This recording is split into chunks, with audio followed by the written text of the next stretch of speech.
My home used to stress me out massively. About 3 years ago, I was heavily pregnant and I had almost a flip switch moment. I had asked for the book Minimalist for Christmas. I read it through and I just started getting so much stuff out of my home. I was feeling so overwhelmed and I just had enough of all of this stuff. Now, I'm not the sort of minimalist that lives with one fork and only 30 items in a backpack. We're a family of 4, and so minimalism for us is more realistic. It's more about being intentional. So here are the lessons I learned in 3 years of minimalism so far. I don't need it in lots of colors. Over the past few years, I have decluttered my wardrobe massively. Like, I would say maybe 80% or more of my clothes that I previously had. I used to have over 300 pieces of clothing, possibly even more. Nowadays, in my current rotation, I have about 40 pieces with some off-season stored away, but it's massively reduced from the amount I used to have. And what I realized is that I have certain colors I like to wear that feel good to me. Like, for example, I love a white t-shirt. And so in the past, when I had a white t-shirt that I really loved, my thoughts would go to, I need to buy this exact same t-shirt in multiple different colors. But the thing is, I would buy that t-shirt in 3 other colors that were available in the shop. But as I was tracking my outfits, my daily outfits on the Index app, which is a free app you can use, I realized I actually only wore that white t-shirt that I initially loved, whereas the other ones that I had, kind of a copy of in different colors, I never really wore that much because I liked that white t-shirt. Or, for example, I realized I love gray knitwear. I don't know what it is about it, but I have gray knitwear in a few different styles. And in the past, again, I would have thought I just need to have knitwear in different colors because, have some variety in your wardrobe. But I think that's where creating this kind of uniform comes in. And it's not about being restrictive or never buying anything again or only wearing a certain type of clothing or a certain type of outfit. It's more about realizing, as I was tracking my outfits, that these are the kind of clothing items that I just love to wear. They make me feel good. And so I don't need to buy a ton of different colors if these are the colors that suit me. And I realized that maybe it's better for me to have 3 white t-shirts, maybe slightly different styles if I feel like it, like maybe a v-neck, maybe a crew neck. I tend to wear those a lot more because I do like wearing a white t-shirt in the spring and summer. I also think women are often told they need to upgrade their appearance, or at least a lot more than men. Things that we hear, don't repeat outfits on a weekly basis because people will start to notice, or don't repeat outfits from one wedding to the next. You need a new dress, you need a new wardrobe if you go on holiday. I also think as women, we are much more targeted by ads regarding our appearance, like changing how we look, changing our outfits a lot, keeping up with these appearances. And what I realized? I just really want to repeat outfits shamelessly. Like, if I love an outfit, if it makes me feel good, I don't need to upgrade it. I don't need to change it, even if I've had it for 2 or 3 years or however long. And I think there's nothing wrong with wanting to improve your well-being or to make yourself feel good. But I also think we don't always need a new outfit or new makeup to do that. Becoming a minimalist content creator changed my life. And the one lesson I kind of took from this is that there's so much power in sharing your journey and maybe being just a little bit more vulnerable, because truly my content creation business really started picking up and growing on both Instagram and YouTube when I started being a bit more vulnerable about the things I was struggling with my clutter, how it was making me feel, and just kind of taking people on that journey. And one of the things that helped me get there is taking classes to improve my skills. Thanks to Skillshare for being a longtime partner on this channel and for sponsoring this part of the video. So this week I took the class Ask, Listen, Connect by Kasia Pilch, and it's all about how to understand your audience. I found it really interesting. My goal here is always to create content that is actually helpful to you. And so it really helped me see what sort of questions to ask my audience to truly understand where they are and how I can actually help them. So I thought I'll ask you a question too. If you could wave a magic wand and have one room in your house 100% clutter-free, which room would you start with? But I discovered Skillshare over a year ago now, and it's such a great platform to learn a skill. I've taken lots of classes on various topics like art projects and piano lessons, content creator skills. You can even find classes to level up your career, which I think is so cool. I also like how I can go at my own pace with classes.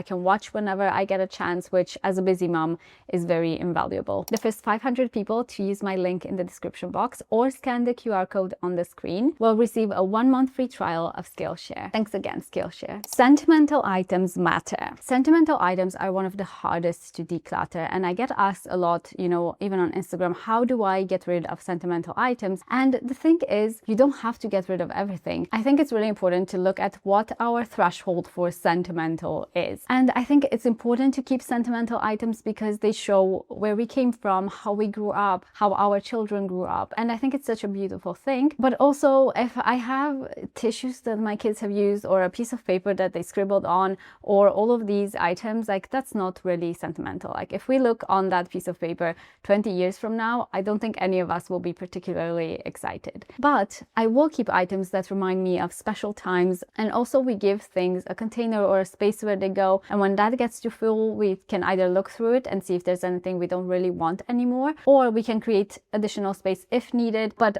again, it's all about keeping in mind the amount of storage that we have, because having a super cluttered home that's full of stuff that's sentimental, but all of those items are just in piles everywhere, is not really the way that we actually enjoy those sentimental items. And so for us, it's important to stay on top of things. But for example, I do want to keep some of my kids' toys when they're older, so I don't feel like when they're old and they don't play with toys anymore, I'm gonna get rid of all of them. I want to keep some of them for memories, for maybe grandkids one day, or for when guests visit who have kids. I think that's gonna be really special. So that's something I do want to keep. And I think, even if you become more minimal or you just want to have a clutter-free home, you don't have to get rid of everything. It's all about realizing what's your threshold, what's your current storage looking like, how much space you have available, and just making it work for you and your situation. And also, it's okay to change your baseline. I share more about the baseline of clutter inside my Simply Decluttered program, but I think we all have this baseline where there's a certain amount of items that we want or need to keep to have a convenient life because it helps us, it's functional, and then everything else we consider clutter, or everything else just kind of piles on, it stresses us, and it's not really bringing any value to us. And I do think in time that baseline can change. It can go higher or lower. So our threshold for the amount of stuff we have in our home will go up or down depending on the season of life we're in.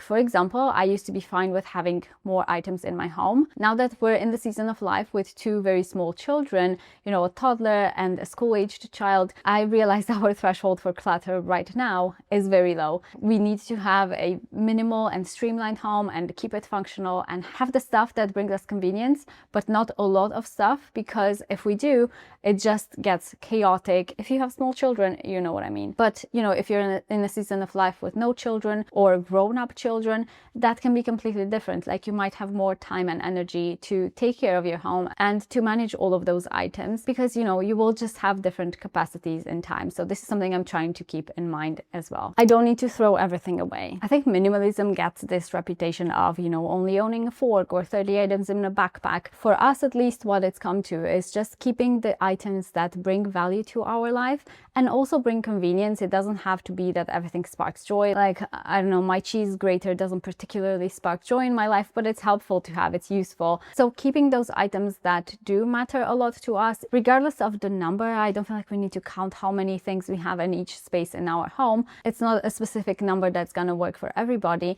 So keeping the items that are important to us, but just letting go of the fluff. I think oftentimes we have so many things that we keep just because they're there, or because they cost money at some point, or somebody gave them to us. But if it's not something that brings us value anymore, if it's not something that helps in our life in any way, then it's stuff that can go. Mindless shopping wastes time, not just money. In the past, I actually realized I used to spend a lot of time going shopping, going in the shops to scavenge for what's new in the stores, what's new for, the season, what's on trend. So that would take time going in the shop and buying. And I know that can be, an activity people enjoy, but it can also waste a lot of money and clutter up our homes with stuff that we don't really want to wear later on down the line. It's just exciting when it's in the shop. Once we get it home, it's sometimes not as exciting anymore. And I would also spend time shopping online a lot, just scrolling on my phone and finding things to buy that maybe I didn't really need or want. But aside from just the shopping, there are other things that I didn't realize how much time they took out of my day. So for example, I buy an item. If I want to return it at some point, that's gonna take time as well, right? Like packaging it up, taking it back to the post office. If I want to declutter or sell it in the future or donate it, that takes time as well, taking picture and putting the listing up somewhere to sell. So I think when you start shopping intentionally, it can save you so much more time and energy than you initially realize. And also money, obviously. Your habits might influence the people around you. And when we start decluttering, if we are in a home where we live with someone else, like we have family, a spouse, kids, this question pops up of how can I get the people around me to do the same? And I don't think there's a way to force anyone into decluttering. My husband and I kind of influence each other a lot in these kinds of things. So he will pick up habits that I do and I will pick up habits from him. And I think the minimalism and kind of decluttering thing, for me, it kind of came from him. He was always a minimalist. I think even now he's much more minimal than I am, but I was not. I was very much impulsively shopping and getting a lot of stuff for our home. Now that I think about it, it must have been hard for him to see sometimes, but he never pushed me. He never forced me to declutter. It was just something that kind of in time, I had to come to that realization. It wasn't like if somebody would have forced me to declutter my stuff back then, I don't think I would have liked that. But sometimes just sharing with people around you why you're doing something, why decluttering is helping you and how it's making you feel having less stuff to manage in your home, that can actually help a lot more for other people to want to join in. The 0 to 100 rule. When we're decluttering, it's not 0 or 100. It's somewhere in between. So I used to have this in my mind that, I wanted to declutter my garage back in the day. And I would think, okay, well, if I'm going to do it, I'm going to dedicate a whole lot of time to it. And either I'm getting it all done or I'm not even going to start. That's great if you do have the time to do that. But for most of us who are busy and maybe we have kids around, that's not very realistic. And so I realized I don't need to do 0 or 100. I can do somewhere in between. Maybe today I do 1%, like just taking out the rubbish from the garage, taking out the cardboard boxes. Maybe tomorrow I do 20%, taking out some of the bigger items and decluttering them. It doesn't have to be all or nothing. And I think we often underestimate, I know I used to for a long time, we underestimate how much of a difference this can make in time. Like just doing 1% today and then 4% tomorrow and then 20% another day and just kind of improving a little bit at a time. And in time, this kind of decluttering just changes a space completely. Just in case items is something we struggled a lot with in the beginning.